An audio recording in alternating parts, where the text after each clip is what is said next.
যাই হোক, এবার ফার্দার এক্সপ্লেনেশনে যাই। ডিস্ট্রিবিউটিভ যেটা এক্সপ্লেন করেছিলাম না, এখানে কি বলেছে, most of the theorems will seem familiar to us, some of them will not.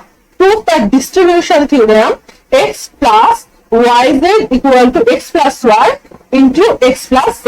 তাহলে প্রুফ দেওয়ার জন্য প্রথমে কি করতে হয়, আমরা বীজগণিতের লেফট হ্যান্ড সাইড বা রাইট হ্যান্ড সাইড কোন একটা নিতে হবে। রাইট হ্যান্ড সাইড হচ্ছে x plus y into x plus z। তাহলে প্রথমে কি করতে হয়েছে, ব্র্যাকেটের কাজ করেছে, এই দুটা গুণ করেছে বসিয়েছে, আবার এটার সাথে এটা গুণ করেছে বসিয়েছে, এটা দুটা গুণ করেছে বসিয়েছে, আবার এই দুটা গুণ করেছে দিয়ে বসিয়ে দিয়েছে, দিয়ে প্লাস প্লাস আকারে সবগুলো আছে, দিয়ে কি করেছে x ইন্টু এক্স, সেটা যাই হোক আমরা এটা জানি 0 ইন্টু 0 হলো হচ্ছে 0, আবার 1 ইন্টু 1 হলো হচ্ছে কি 1। তাহলে x ইকুয়াল টু 0 বা 1 যাই হোক, মানটা কি থাকছে, মানটা হচ্ছে গিয়ে 0 বা 1 এ থাকছে। তাহলে x into x equal two কত, x। তারপরে x into z, y into x আর y ইন্টু z। এখন ব্যাপারটা যেটা, সেটা হচ্ছে এখানে আবার x কমন নিয়েছে, দিয়ে 1 প্লাস z।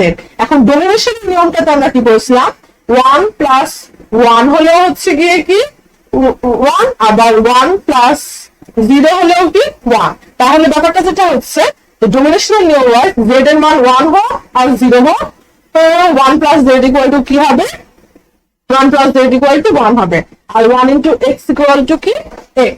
এখন ব্যাপারটা হচ্ছে যে সেজন্য 1 into x 1 plus এখানটার মানটা একটা লাইন স্কিপ করেছে, এখানটার মানটা হচ্ছে 1, আর এই 1 into x equal to x। তারপরে এই দুটো যা ছিল তাই নেমে গেল। এখন আবার x কে কমন নিয়েছে, সেম ডোমিনেশনের নিয়মে y এর মান 1 হোক আর 0 হোক, সেটা কি আসবে, মান আসবে 1। তাহলে x into মানে তাহলে x এর সাথে 1 গুণ করলে x 0 হলে 0, x 1 হলে কি হবে 1। তারপরে হচ্ছে এক্সট্রা মানে y z। তাহলে কি রাইট হ্যান্ড সাইডটা কি হলো, প্রুভড হয়ে গেল, এটার মান যে এটা প্রুভড হয়ে গেল।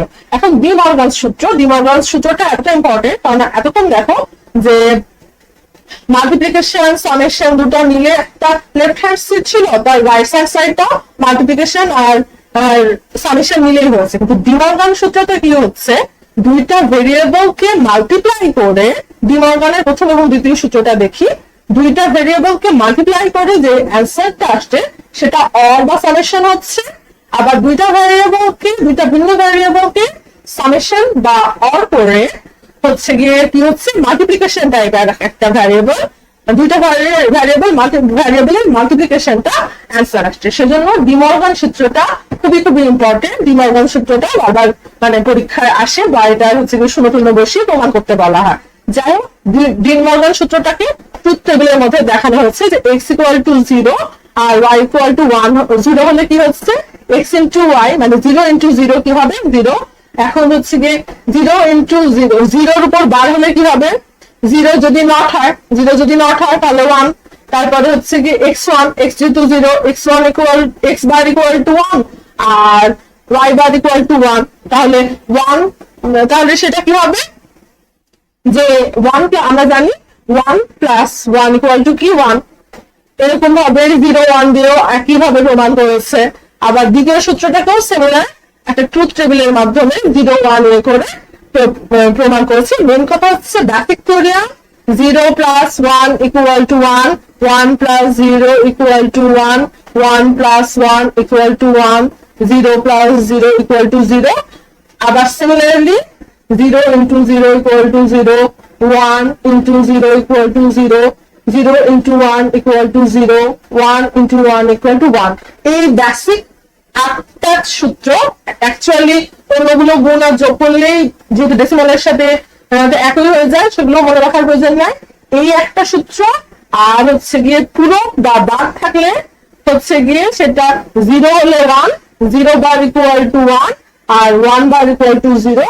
এই 10টা জিনিস, অ্যাকচুয়ালি 3টা জিনিস, পুরোটার ক্ষেত্রে অপোজিটটা বা কমপ্লিমেন্টের ক্ষেত্রে অপোজিটটা, আর 1 প্লাস 1 ইকুয়াল টু 1, 2 নয়, বা ডেসিমাল মানে বাইনারির মতো 10 নয়। এটা মনে রাখলে যে কোনো হচ্ছে গিয়ে বুলিয়ান থিওরিয়ামের প্রবলেম সলভ করা যাবে। তারপরে আরেকটা বুলিয়ান থিওরিয়ামের ডু ইট ইয়োরসেলফ দিয়েছে, which Boolean theorems are different from regular algebra theorems. তাহলে বুলিয়ান algebra যে রেগুলার algebra মধ্যে থেকে ডিফারেন্ট কেন?